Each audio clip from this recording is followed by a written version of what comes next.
नमस्कार मित्रांनो, स्वागत आहे तुमचं सतीश जिके मराठी या चॅनलवर.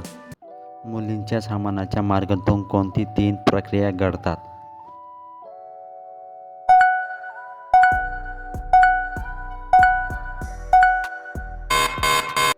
उत्तर: अन्न पचने, रक्त शुद्धी, श्वसन. गर्भाशयाचा आकार बदलतो तेव्हा कधी?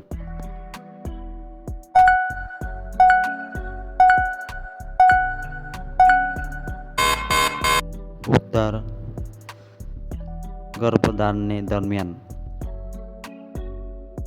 मुलीच्या सामानाच्या आणणारे लॅक्टिकचे जीवाणू काय निर्माण करतात?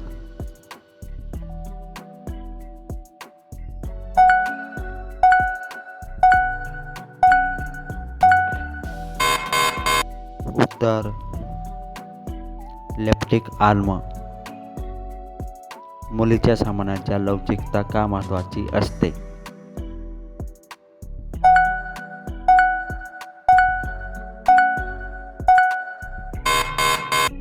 उत्तर: प्रसूती व संभोगासाठी.